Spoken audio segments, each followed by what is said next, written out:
So what we're going to talk about today is the mechanics of fat storage, okay? Not going to talk about specific diets or any of that stuff. And specifically, we're going to talk about a condition known as hyperinsulinemia, okay? So, and this also addresses the biggest healthcare problem in the world right now, which is basically diabetes. It's metabolic derangement. Statistically, the last time I checked the statistic, which was pretty recently, 52.4% of all Americans, all American adults, are either pre-diabetic or full-blown type 2 diabetic. It's a major problem. And many years ago, I saw a statistic where they said that 80% of all Americans would become type 2 diabetic before they died. And you think about that, there's a good portion of those people that are going to die in accidents or other causes before they get there. So almost 100% diabetes rate if you live long enough. So we're metabolically sick, and it is the most pressing healthcare issue in the world that nobody talks about. So where this started is essentially the cows in, cows out myth, okay? So if you take, the way they decide how much calories in food is in a device called a bomb calorimeter. And they take your food that you're going to eat, they stick it in this thing, and they essentially burn it, and they see how much heat it generates. It's a completely closed system, and they trap 100% of the energy that comes out of it. And that's how they know that the muffin you ate had 300 calories in it. Okay, so they stick fat in that thing, and they go, oh, fat has around 3,500 calories. Easy math, if I deduct 500 calories out of my diet every day for a week, I lose a pound. Problem with that is that's never been demonstrated in any study ever. It's never happened. And the people that did lose weight in the studies where they did calorie restriction never lost it to the rate that they had expected using this formula. And everybody keeps pushing you're eating too many calories and you're not exercising enough. It's a complete myth because the human body is not a closed system. We're an open system. There's other factors at work, hormones being one of them. Insulin is a hormone. Insulin is a glucose regulating hormone, and it does that by going into your bloodstream and attaching itself to the glucose and passing it into the cell for one of two reasons, either for oxidation, burn it, or for fat storage, okay? So that's the mechanism that's happening to us. With the cows in, cows out myth, what do people do? I restrict calories. Therefore, you put yourself into a state that you don't want to be in. I'm going to try to stay on track here. I've got like a whole bunch of information floating around in here, and I got notes. I'm going to try to stay on track. So talking about insulin and how important insulin is, why it does what it does. So in the springtime, you see the squirrels come out of hibernation. So we're seeing them come out now, and they're all pretty skinny, right? And then they get fat around August, late July, August. They start putting on weight. And we think, what's the squirrel doing? It must be eating more. It's getting ready for winter. But that's not what is actually happening. The squirrel, as it goes toward August, once it hits August, it starts gaining weight, right? But its calorie intake is actually dropping because its availability to food is less. So how is it gaining weight? It gains weight because the squirrel and all hibernating mammals have the same metabolic system built into them. They can become more insulin sensitive, and that's what happens to the squirrel around August, is its insulin sensitivity shoots through the roof. So now it's grabbing more blood glucose, storing it away as fat, even as its calorie intake drops out, until finally it goes into hibernation in the wintertime. That is how important insulin is in the system. And we have that same mechanism, we just don't use it for hibernation. We use it when we're starving. One of the side effects of insulin being in the system is it doesn't allow you to effectively access your stored energy and convert it. Fat, protein. It won't let you get to it as effectively. You can, but it's not as effective. So essentially what happens is 8 a.m., you wake up and you eat your heart-healthy muffin, right? The one that the doctor told you to eat. And your insulin level spikes. Your glucose level spikes. So your body goes, holy crap, that's a lot of sugar. If I don't regulate that, I'm going to die. So your body puts in a butt ton of insulin here. Now, your blood sugar drops out. Where this is an issue is you have to have a certain amount of glucose in your blood. You need it for brain function. 50% of the glucose that you consume is saved for your brain. Your brain needs it. You can also use ketones, but that's a whole separate issue. So your body's going, holy crap, you need to replace this energy. Your body can make glucose and put it back in your bloodstream. But like I said, once you have insulin in there, it's really hard to do. So what's your body say? I'm starving. I'm going to die. So it says, hey, you know what? You're hungry again. It's 2 hours later, and insulin stays in your bloodstream for about 4 hours. So you're hungry, so you go down to your office's snack machine and you get a Health Valley Nature granola bar, whatever, and your blood sugar spikes up again, and you ride this roller coaster all day long. And the problem with these people, cals in, cals out, they say, eat less calories, put yourself into this starvation mode, and we'll talk about that in a second. Eat multiple times a day. Don't be hungry, eat multiple times a day. So now you constantly have this hyperinsulin load in your bloodstream. Constant. It's never turned off except when you sleep. So back in the 1940s, there's a couple of studies that were done, some before this, but this main one, they took 36 males. So back then, we were at war, and they wanted to know what kind of rations we could feed the troops. And we had these people called conscientious objectors. And so they took these guys and they put them on calorie-reduced diets. And we're not talking about extreme reduction in calories. These guys were eating somewhere between 1,400 and 2,100 calories a day. That was a different study. That one, they were specifically eating 1,570 calories a day. Specifically eating 1,570 calories a day. They all complained about being cold all the time. They all had massive food cravings. They went on binges. Several of them became chefs after the study was over. That's how long the effect lasted. It was a 25-week study. That's how long the effect lasted. So what happened to those guys? They all gained a bunch of weight. Some of them had food cravings that lasted the rest of their lives. But essentially what happened is, on that calorie reduction diet, your body goes, we're starving. We need to do something about that. We need to save the brain. We need to fix this situation. So you start having lower cognitive function. Your body stops functioning optimally. Lower heart volume. The other organs aren't functioning where they need to be.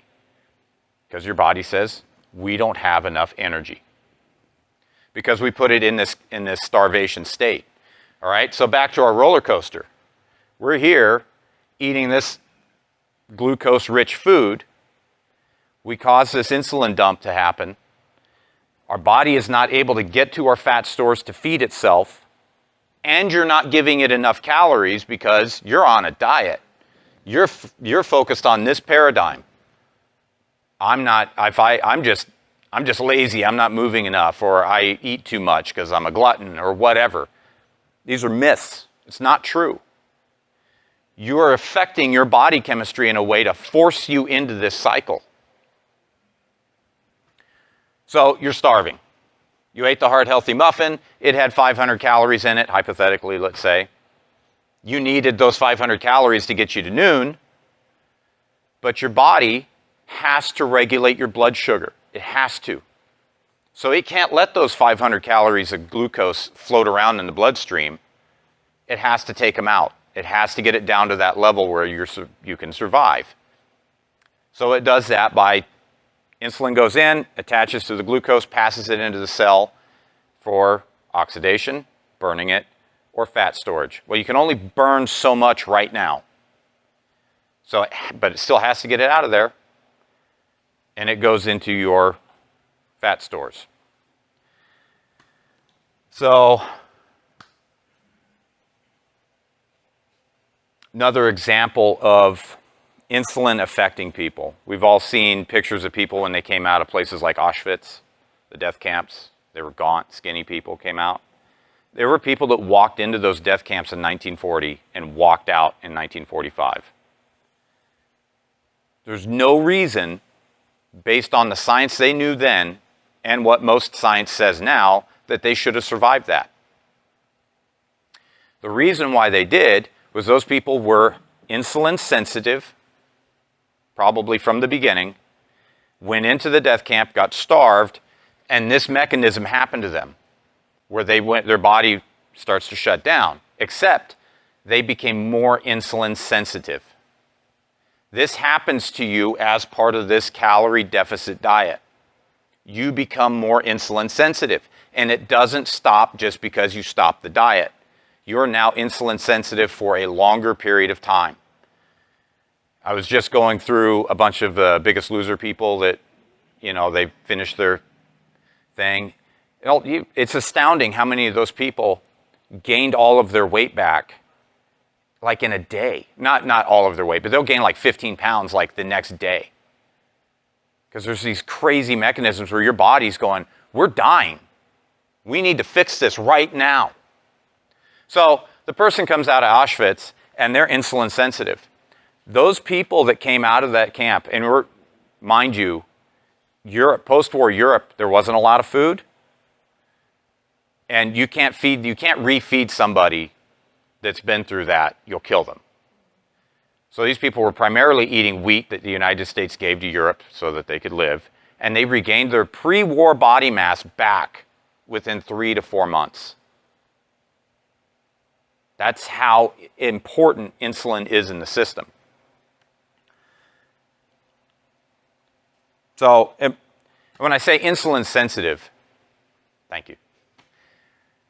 I was getting to that. So what is insulin sensitivity?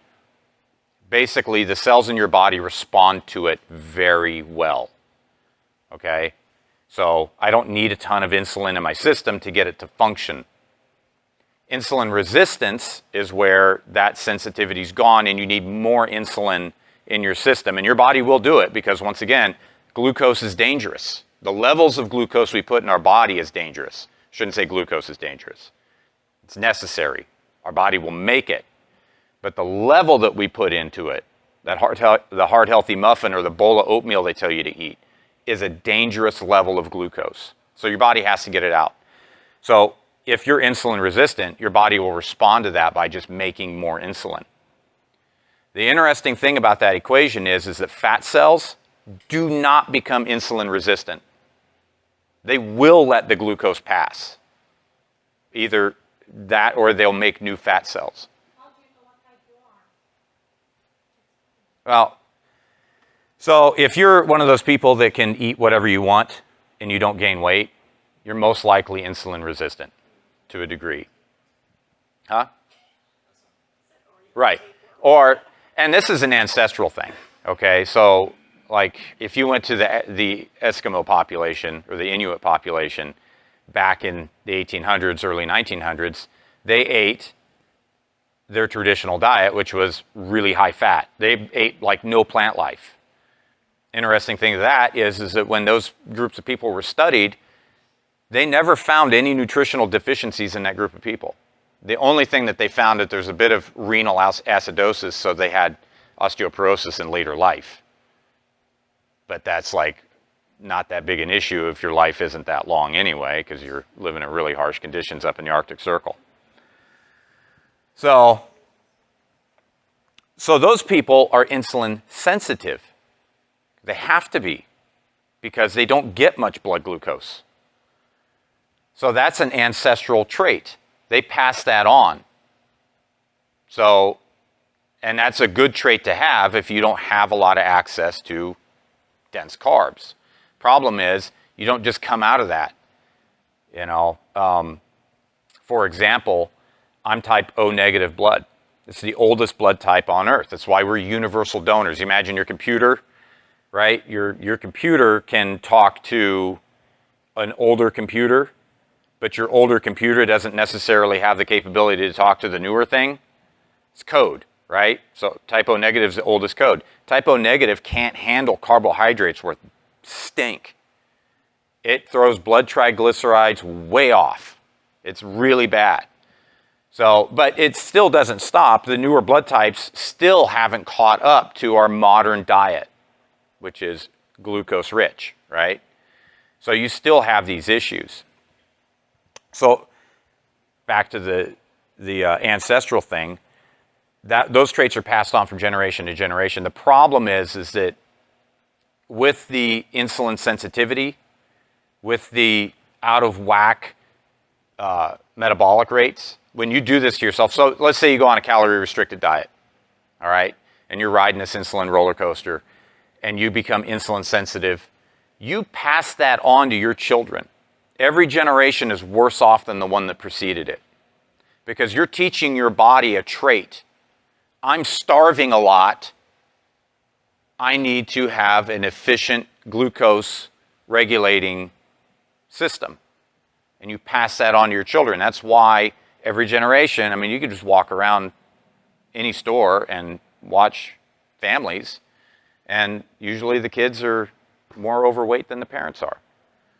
And it's not because the parents aren't taking them to soccer. The parents are following the good dietary guideline, right? The good dietary guideline, we've all seen this, the food pyramid, right? The top's like fish and proteins and stuff, and at the very bottom is grains. They say you should have, I think it's like 6 to 8 servings a day of grains. This thing that's causing this, the thing is, that came out in 1977. Since 1977, our obesity rate and diabetes rate has skyrocketed. There are children now, that have fatty liver disease. That used to be something that only happened to alcoholics. I mean, that's sick.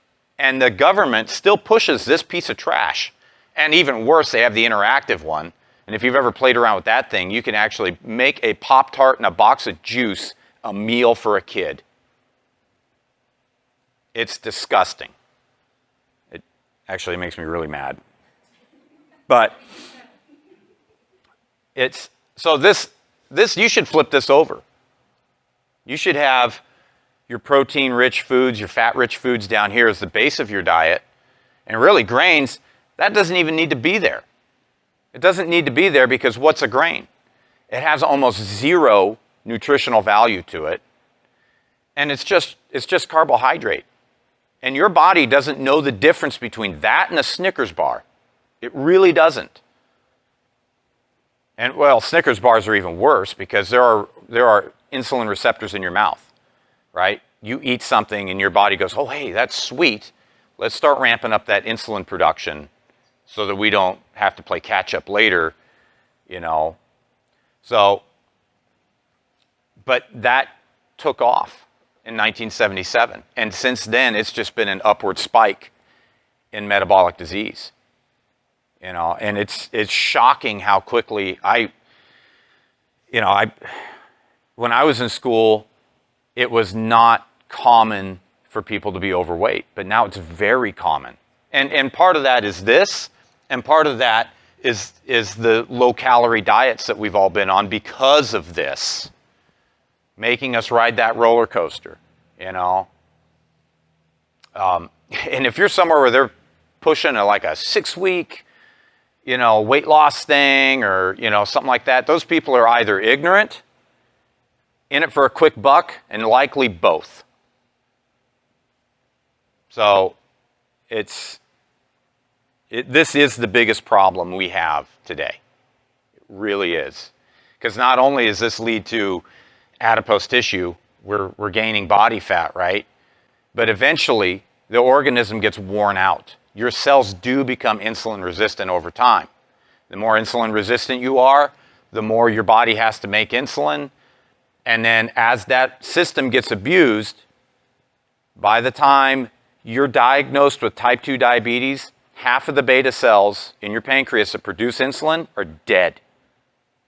They're dead. It's reversible.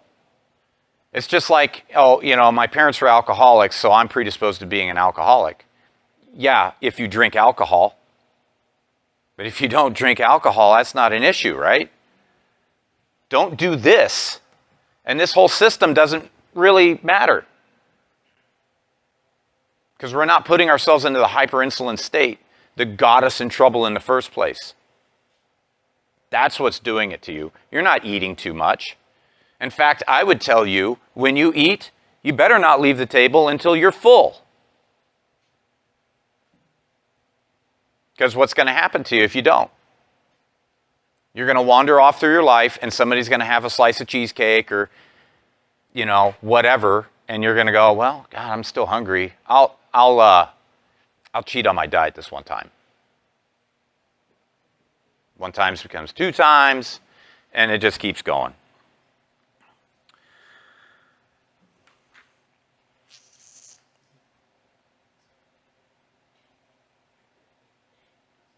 Right? So, and back to the Julian Michaels, or Jillian Michaels, whatever her name was. Her success rate from that show is 0%. Why? Didn't people lose like 100 pounds on that show? Yeah, while they're in the show.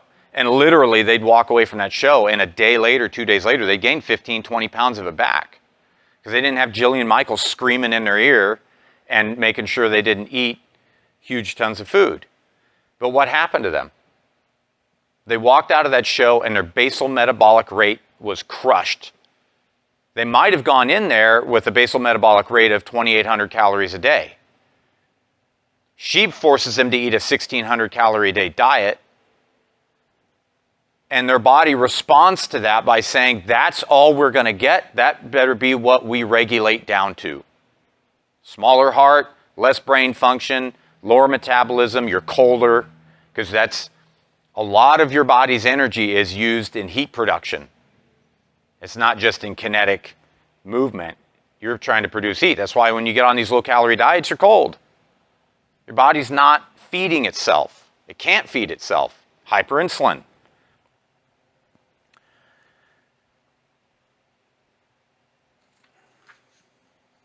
So, what do we do about that? We live in a day and age where we have access to knowledge and products that nobody had before. If you wanted to go on a low-carb diet in 1985, good luck. You know, and you were going to get a lot of pushback because people didn't have the free ability to talk to each other like we do now. This stuff is out there now because we can talk to each other on the internet.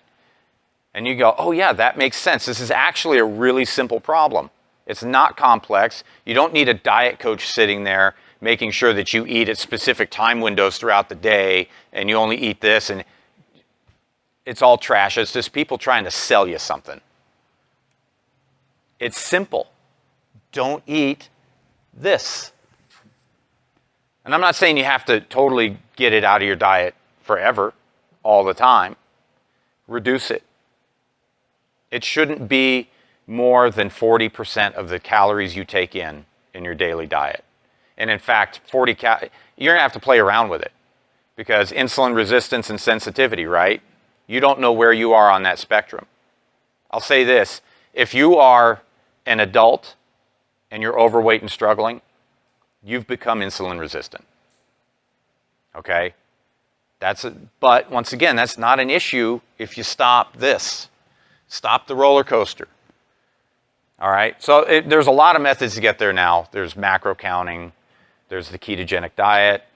There's fasting, which is one I think is great, because not only can we, so there's two different approaches. We can either regulate how much insulin our body secretes into our bloodstream every time we eat, or we can stop letting our body secrete insulin for longer periods. So fasting, okay? Intermittent fasting is a great way to regulate this problem. And one of the cool things that they've discovered recently about fasting is your body has this thing called autophagy. Okay, it's the thing that you hear like weightlifters go, oh, I got to have protein 20 minutes after I've lifted weights, which is not true. Okay, because your body's not stupid. Your body's not going to go after the muscle tissue first to repair the damage. You don't go out and collect firewood all summer to go, in the first snow that hits, you go chop up your furniture and burn it. It's not how things work. Your body is not stupid, right? So there's this thing called autophagy. And as you lose weight, we've all seen the flappy skin and stuff people have, excess skin tissue. Your body knows that's there. And it'll go after that for the excess protein and fats that you need to do the other work. So when you're fasting, your body's actually able to go into that. It's called autophagy. And if you have that excess skin thing and you're losing weight, if you're fasting regularly, either intermittent fasting or doing whole 24-hour periods of fasting regularly throughout the week, you improve that skin tissue elasticity and the sag and all that by up to 1 to 3% every month. That's huge. That means you don't have to go get surgery, which, in my opinion, you don't ever go get surgery unless you absolutely need to. Never get cut on. It's not the way you should try to do it. So, and you say, oh, but I need carbohydrates. It's actually been recently discovered that carbohydrates is the one macronutrient you don't need at all. Your body will make it. It's amazing how people have made this complicated, and it's not. Eat food that has one ingredient and stay away from this to any degree that you find possible. I know it's hard. Some of us have like traditional foods that we eat, and if you just can't back away from that, then fasting's probably the option that you're going to have to take. But we don't have to eat all these multiple meals. That kind of advice, that's fine. That kind of advice is idiotic. 50 years ago, did our parents and grandparents have all this packaged food they could take with them everywhere and eat 5 times a day? They didn't have it. A lot of people throughout the world eat once a day. That's normal. That's access to food. We live in the modern age where we can store things in refrigerators and have packaged food that doesn't go bad, and but that's not natural. That's not the way the body functions. So, yes. Can you talk about how to break your fasting? How to break fasting? Yeah,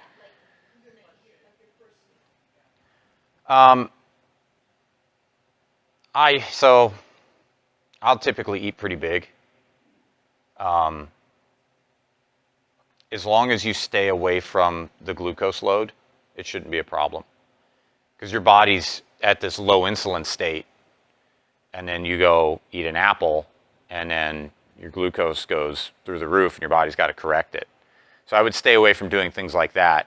I've seen like fasting protocols where people like eat an orange or something when they first come out of their fast, and it's ridiculous. Because what were you doing the whole time? And in fact, when you're fasting, because specifically we're trying to regulate our hormone production, right? So you have a cup of coffee in the morning with a little bit of creamer in it, not a big deal because you're not affecting that energy cycle. But yeah, first meal, I typically eat big. I'll eat something that's pretty fat heavy. I mean, I love bacon. Bacon's awesome. So like protein? Yeah, and if you're doing like if you decide to do the ketogenic diet, they found that your body becomes very, very protein savvy, I'll call it. Normally you would want like 30% of your calories to come from protein, but if you're in ketosis, you can drive that down to like 20% because your body saves it. It'll become more efficient with it. It won't just go, oh yeah, let's get rid of that. It'll start using more of the fat for energy than breaking down the protein to make glucose. But yeah, I would go fat heavy. And like I said, always eat to satiation. When you're at the table, don't leave until you're full.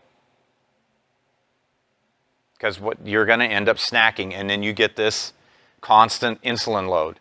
So if you ate and you're good and you didn't do this to yourself, you're always going to have insulin in the bloodstream to a degree every time you eat because it has to do this glucose regulation. But as long as we don't drive it up to an unnatural level, we're okay. But give yourself some rest. If you ate like a fat-heavy meal, you're going to be satiated, fat-heavy, protein-heavy meal. You're going to not be hungry for a longer period of time. Okay, and it's going to be tough adapting to that because your body, glucose is super easy. Your body loves it because it doesn't have to do anything. But if we're making it make its own glucose, it doesn't really like that much because I want the easy thing, right? Because your body's built for survival. So it's going to go after the easy thing. That's why you crave it. But, losing track here. Yeah, your body's going to crave those simple carbs at the beginning. So what I found is useful. Does anybody know what a medium chain triglyceride is? MCT. You see it on a lot of keto products. You see, oh, it has MCT oil or something in it, okay? It's a medium chain triglyceride. Your body can't store that. The only thing it can do is process it through the liver and make ketones out of it. It's the only thing it can do with it. So what I found, and it's in coconut oil, if you don't want to go buy keto products. A lot of those hurt my stomach.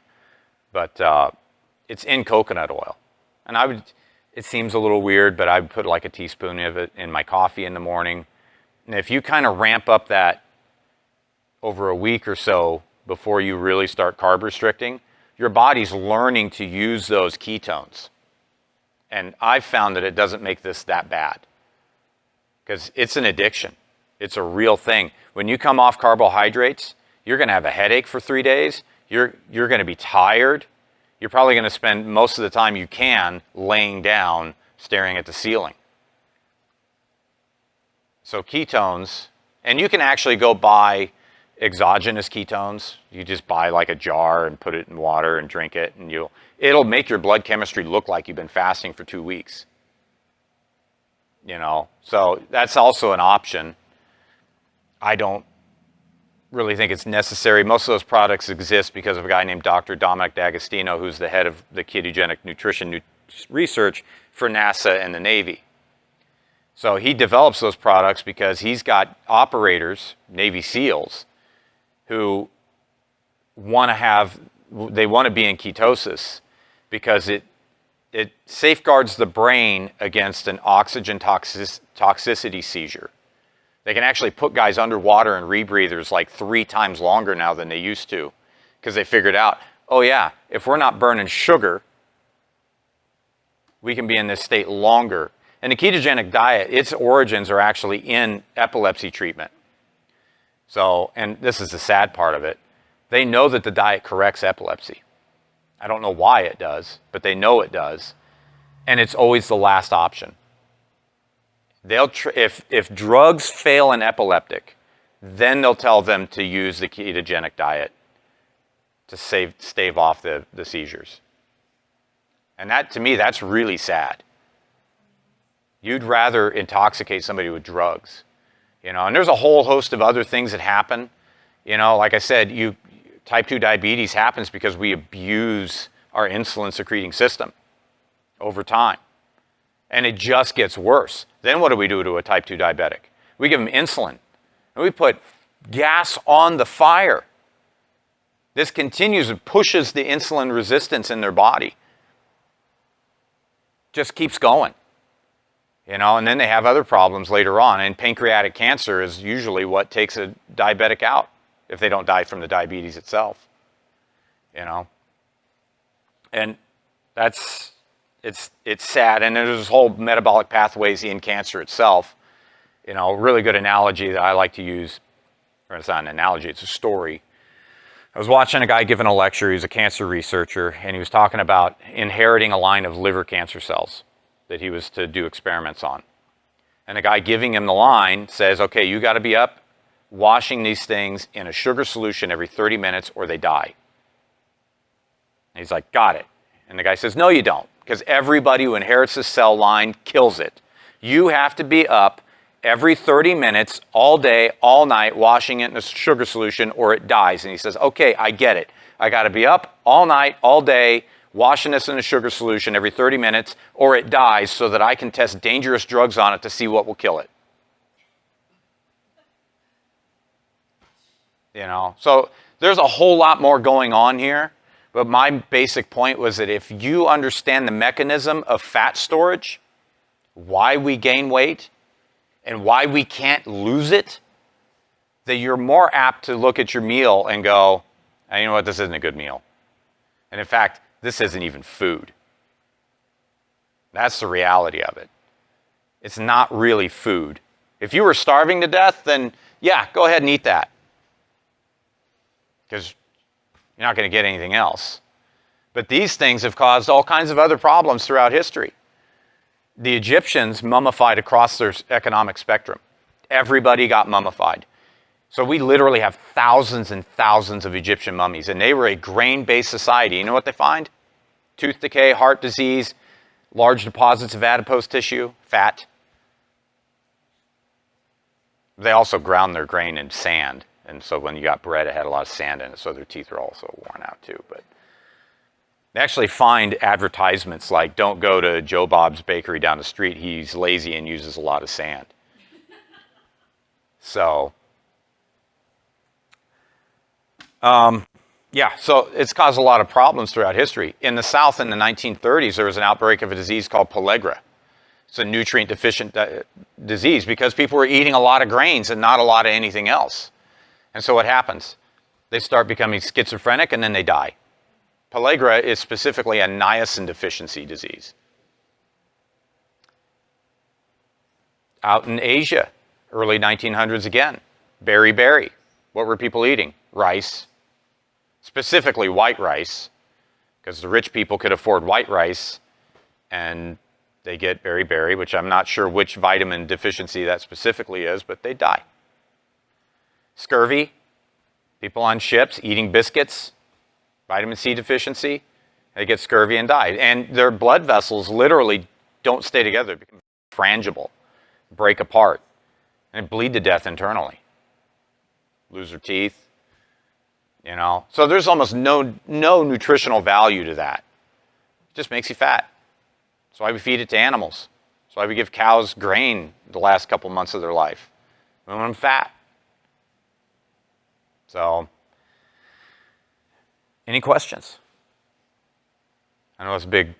I've been collecting this information for like 10 years.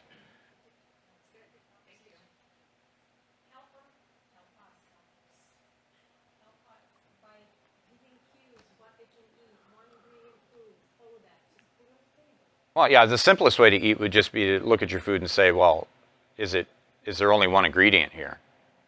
You know? Well, if I eat a steak and broccoli, those two foods are one ingredient, right? Okay? And you can stay away from starchy vegetables, potatoes. Even sweet potatoes, we're always told that's like really healthy. It's better. But that's like going down to the store and buying a Coke that has real sugar in it instead of fructose. You know, it's still bad. And that's a whole nother subject. I could go off on soda too, but next time. But, you know, and you'll probably run into, because we're in the athletic community here, you're going to run into people that say, no, you need carbs. You have to have carbs.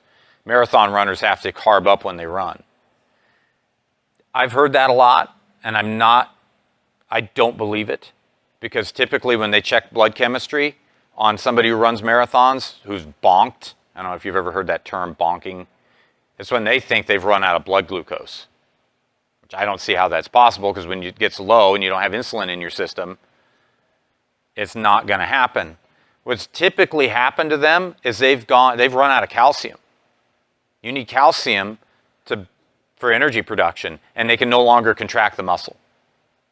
They didn't run out of blood sugar. That's bull.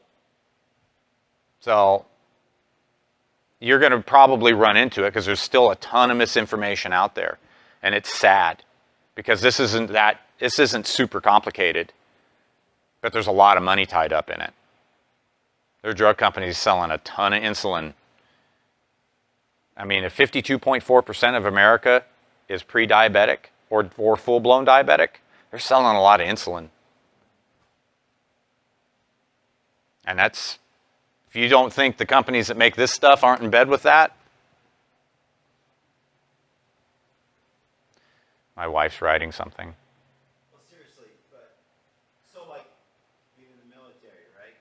Sit down, eat your chow, and get the heck out of it. Right. So when you're saying you sit down at dinner and you eat till you're full of your breakfast, I found I can't do that because I'll eat everything on the dang plate. Okay. But I'm not full until like 20 minutes later. So, Right. I mean, is it true though that when you eat something, it takes a while? There is a little bit of lag. 'Cause I'll be miserable. There is a little bit of lag between the time that your brain, the communication happens here to here. Because remember, it's a hormone that's telling you you're hungry. And that just doesn't leave your system like that. It's just like insulin stays in there for 4 hours. So ghrelin is the hormone that tells your body. That's what happens down here, right? We went on that roller coaster and we dropped down here to low blood sugar. That's what your body's doing. It's secreting ghrelin. And it's saying, eat. So there is a bit of a lag between, chew your food properly. I think that's the danger, that we're a society that eats fast. You know, you're driving through McDonald's because you're shoving something down your mouth, and then you never really get, by the time you've overeaten, it's way late, and you've eaten something fatty and salty, and not good fat, but fried and salty. So, And if you're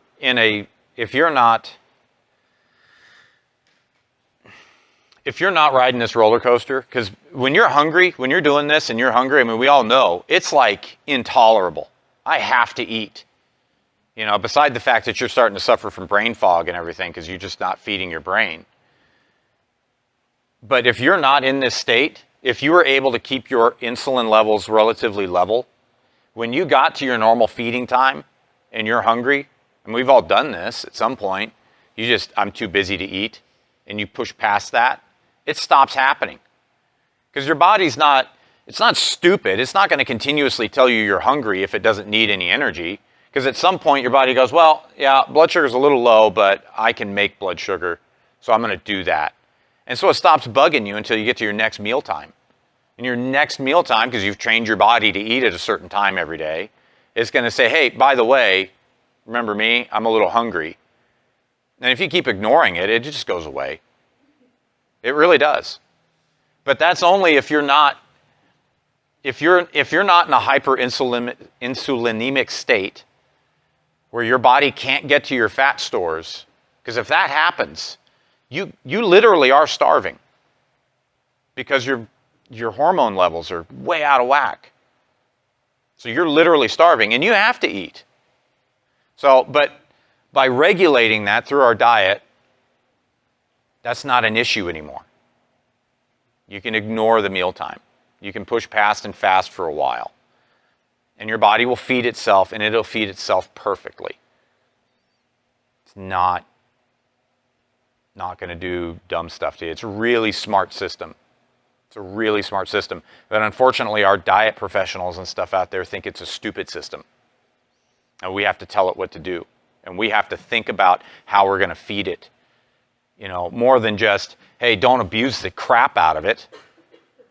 Because that's what we're doing. We're just abusing the crap out of it. And you say, oh, well, I need potassium, so I got to have a banana. There's more potassium in kale, by the way. A banana basically has almost no nutritional value in it. It's mostly sugar. So don't go walking around with bananas in your bag thinking that's. And Potassium's necessary for just about every body function, but you can get it from other sources. And really, if you're eating a meat-rich diet, you're not going to be nutrient deficient. The populations and they can go back and they can look at like bone samples and stuff. They'll find people that have died in different places. They can tell what they were eating based on what their bones have in it. And the people that were in agrarian societies, typically, not a lot of innovation there. They're not feeding their brain properly. Meat is super nutrient dense. We didn't become the people we are by eating vegetables. Go look at an animal that eats vegetables, primarily eats vegetables. What is it? It's got a huge belly because it has to eat constantly, and they're dumb. They are seriously dumb animals. Why do we keep cats and dogs as pets? Because they're smart. What do they eat? Nutrient-dense meat. Huh? Well, now we feed them cereal, and then dogs become diabetic. Well, that's basically what dog food is. It's cereal that we flavored to taste like something gross. So, anyway, I probably ran on longer than I intended to, but I mean, it's really simple. It's really simple. I'll just say, so I had my labs done, and I'm 51 years old, and my A1C was like 6.9, and my cholesterol was like 277 or something like that. So it's like you're pre-diabetic or you're borderline almost there. I guess if you're at 7, you're diabetic or whatever they say. So I pretty much did that. Yeah. I don't make sandwiches. I don't have bread or French toast or pancakes or any of that crap anymore. I deal with.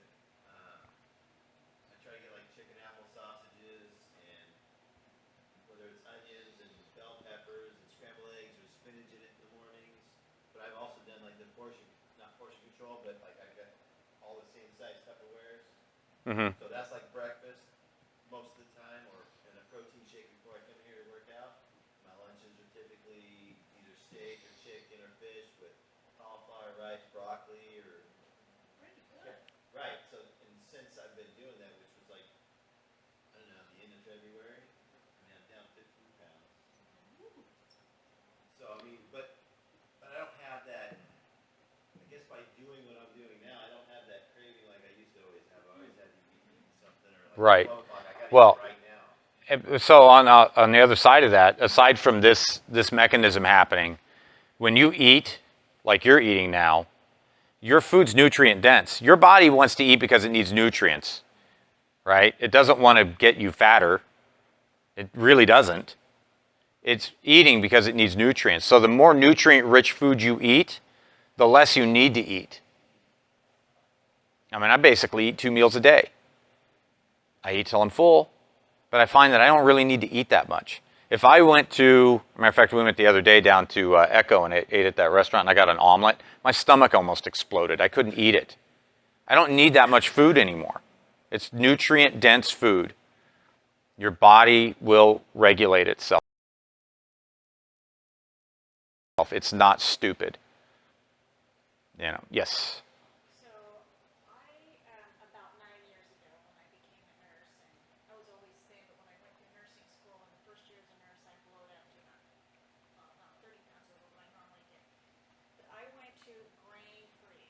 I read this book called Sugarettes, and it talks about how sugar affects our body. And there's a lot more about how free-floating sugar in your vessels damage your entire body. So diabetes affects your heart, your lungs, everything. And your feet will fall off, basically.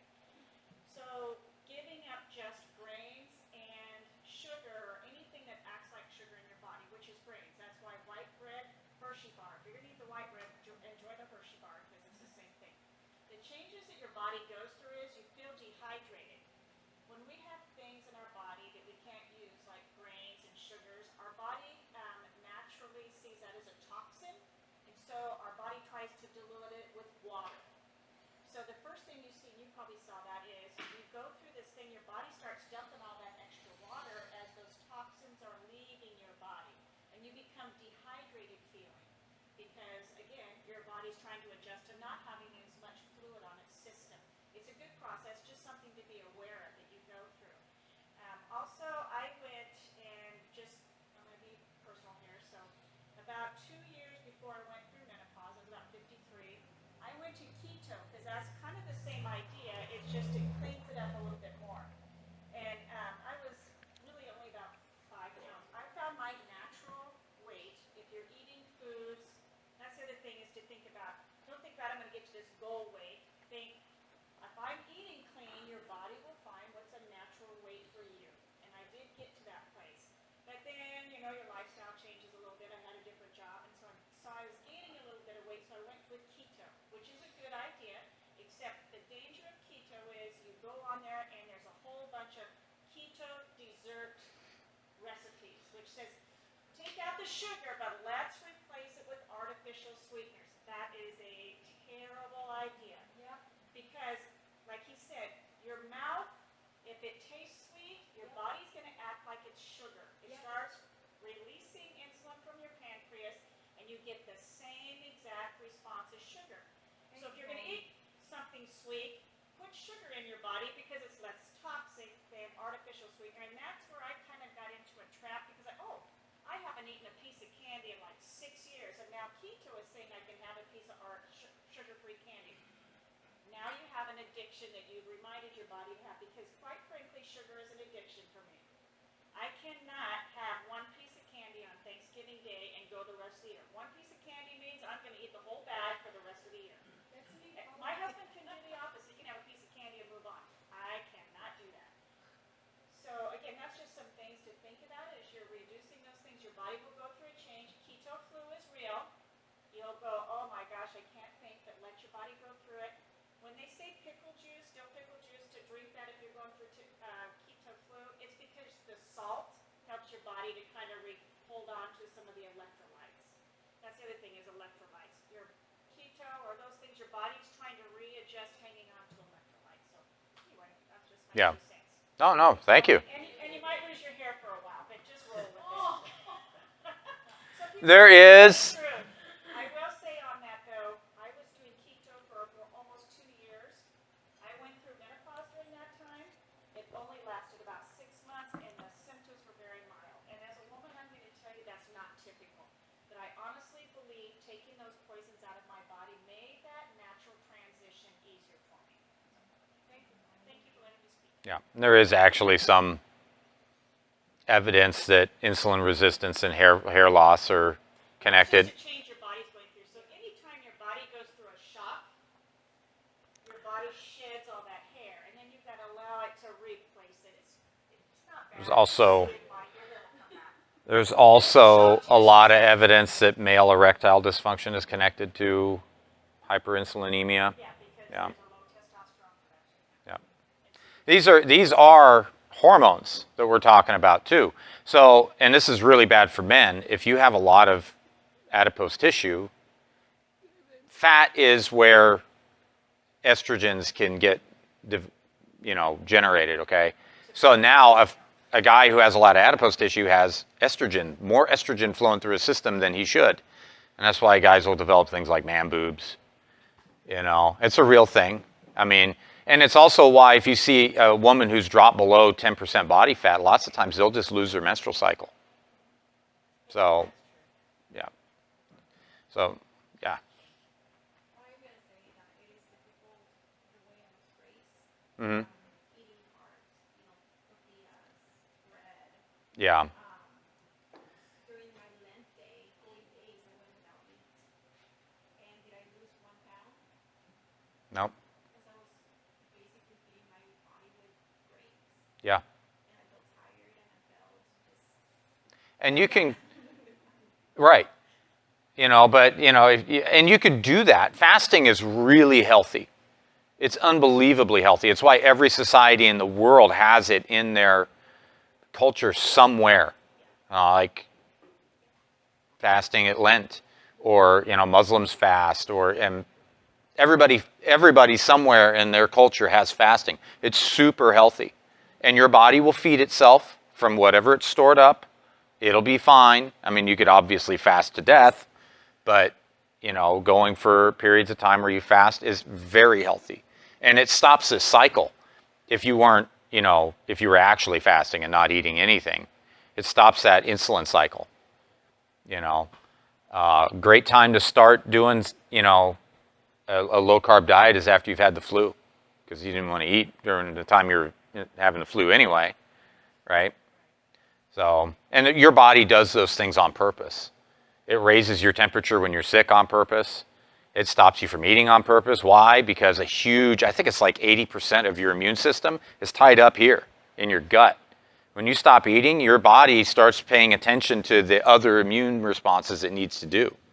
So, I mean, there's a huge benefit to fasting, and stops that cycle. It will put you in ketosis. So, I mean, you don't have to necessarily, if you find, I just absolutely cannot stop eating these foods, then I would go for intermittent fasting. I would just fast until noon every day. Because at least that cycle might be happening the rest of the day for an 8-hour window, but at least it's not going through it for 24 hours. It's much healthier. And that's a method that's been used a lot with especially populations that culturally eat tons of carbs and they just can't leave it behind. That model works great. And the doctor that's in the forefront of that is Jason Fung, F-U-N-G. He's done a lot of stuff on the internet. Yeah, you can find him on YouTube. He's got a really informative channel. Well, you know, and there's other problems with hyperinsulinemia like inflammation and other issues that happen, but it's all of it can be stopped by just not triggering that response in your body. Don't trigger the response, you don't have a problem. You're not an alcoholic if you don't drink. Diabetes is not a great way to die. I've seen it many times.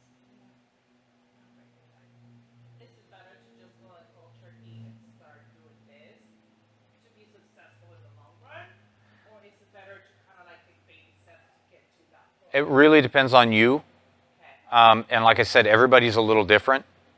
Some people are going to be able to handle that 40% carb. Some people aren't. For example, we did the zone diet some years back, and is it okay? She gained weight on it. A lot of weight. Why? Why? She was a skinny little girl. She's insulin sensitive. So she goes on this diet that's 40% carbohydrate, and it was ridiculous. You know, so you're gonna have to play around with it, you know, if you want those to be in your life. I've decided I can't handle it.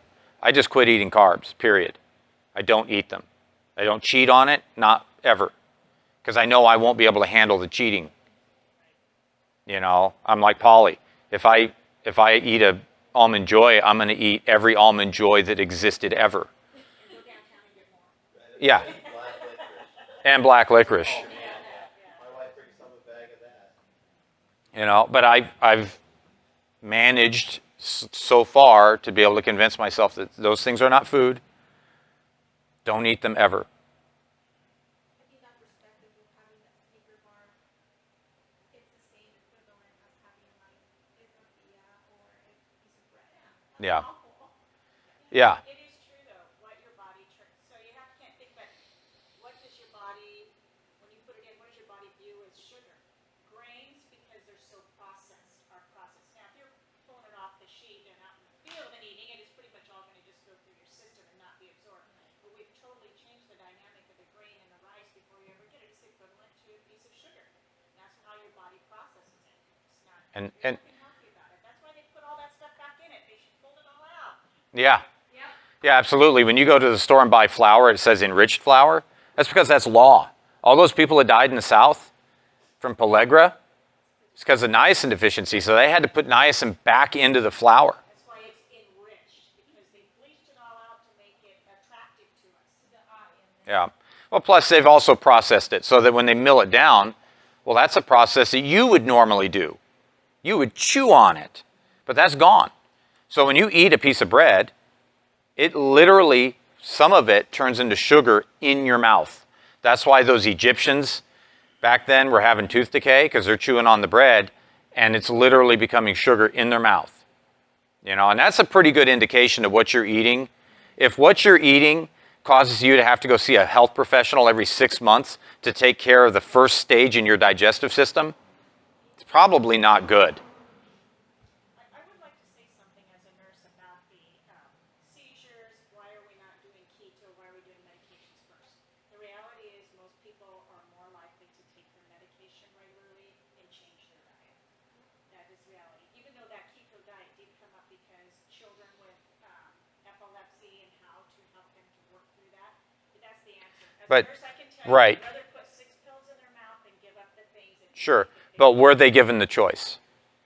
And that's a huge issue in the medical area is were the patients given the information to make an informed decision about their own health care? That's a huge problem in the medical arena. That keto diet is dangerous. That's what they're hearing. Is keto diet is dangerous. Right. Right. But not as dangerous as the crap we're putting in them. Kids go to school, and in the morning, what do they eat? They're eating a thing of chocolate milk with Pizza. like. Yeah. And in mid-morning, where are they at mid-morning? They're in brain fog. They can't focus on their work. And that's one of the things that they say, when you're on a ketogenic diet, for example, or on a low-carb, I should say, diet, your mental acuity is there. And it's not there intermittently through the day. It's there all day because you're feeding yourself perfectly. You didn't go into this, my brain doesn't have enough glucose now, point in your day. In the school systems are usually basing it on calories. They're looking for how to get 2,000 calories in their kid. Right. For our school time, I'm thinking I'm not going to give them that many calories if they're home all day. Yeah, because Atwell came up with the bomb calorimeter and they figured out that, and it's part of the equation. It's definitely part of the equation, but it's not the whole equation, and that's what they pretend it is. They pretend it's the whole thing. We used to eat like good school food. You got one choice and you ate it. You might Yeah. crumble, but you ate it. You went back for second. Or it was really bad and you didn't eat it, but you were still better off. Snack bars. So to sum it up, just eat meat, don't eat carbs ever, and that's it. Right. Yeah. Well, you'll hear me say in here, I'll say it, just kind of as a meme or something, carbs are the devil. I say that because I don't have a lot of time in class to educate people thoroughly. Stay away from them. Eat a bigger meal with meat. It is, absolutely. Eat until you're full. Eat until you're full. Because if you don't, you're going to get tempted. It's going to happen. But and you're going to say, oh my gosh, meat's expensive. But as you go through this, as your body becomes nutriated, I'll call it, you don't want to eat as much. It starts to drop off. That's true. You get full I faster. go to Hale's and eat one of their big plates, and I would finish everything on that plate. And ever since I've been on this whole thing, whatever I have in that Tupperware is what I eat. It's not like a big Tupperware. It's not like massive. And you feel satiated, you go right Oh, full. fine. Yeah. Yeah. And I love cauliflower Stomach rice. goes back to normal size. Yeah. But definitely eat till you're full. Don't skimp. But just don't eat what you know is bad. And you'll know it's bad. I mean, if you put a carrot in your mouth, you're going to go, oh my God, that's sweet. There's a reason why it's sweet. And that's another subject too, is that the food that we're eating, like Polly touched on it, the wheat that we eat now is not wheat that existed 3,000 years ago. We have messed around with it, and in the last 100 years, it's gotten really bad. So let's say, for example, wheat 3,000 years ago had 3 gluten in it, okay? Now it has like 90, okay? So you see these people, they have gluten intolerances and stuff. That's a real thing. It's not that they're just like being, weird about their food. We did not evolve with gluten production. It was at a certain level way back in the day. And gluten's what makes your bread not crumbly. So it makes it nice and chewy. So when you grab a piece of bread and it's this wonderfully chewy bread, it's because it's got a butt ton of gluten in it. I have a girl in my class that's completely, she can't have any gluten. I don't know what her side effects are, but she's really serious about not eating gluten. And I mean, there's pathways we don't even know. I've got a buddy that had I think it was pancreatitis. which is very painful, by the way. Yeah, and he couldn't consume dairy, so we'd have fun with him on the way home from work. We always talk him into going to Dairy Queen because he would do ice cream, and he'd spend the rest of the evening in the bathroom. But he cut wheat out of his diet, and it went away, and then we couldn't have fun anymore. Wheat can also cause allergies, like people with sinus issues, if they take sweet out of their diet, you'll see improvement in their sinus, even just chronic sinus. The other thing to be mindful is that colon cancer is very, very common now. People are dying from colon cancer, people my age. So that's part of that whole bad diet, that, because the colon is what goes through your digestive system, what's not cleaning it out, you kind of be mindful. Well, and then that's the other thing with cancer. They're finding that cancer therapies are like something like 70% more effective if you're on a ketogenic diet. Because remember that guy that had the liver cell line, washing them in sugar? I mean, your body's still going to make glucose. It's not going to kill the cancer. It's not a cure. But it will not be able to feed itself and grow at the rate that it would otherwise if you were eating a butt ton of glucose. So cancer is a cell that's gone anaerobic, and it craves sugar. It doesn't have these normal energy pathways anymore. It doesn't oxidize like. There's no off switch, it doesn't. And there's no off switch, so genetically it's changed. And so a cell's supposed to age out and die, but cancer cells don't. And then they have this odd ability to spread through the body and take root in other places. So, but they think that's like some primal mechanism that, whatever. A cancer cell has no on switch, no off switch, and it doesn't know where it belongs.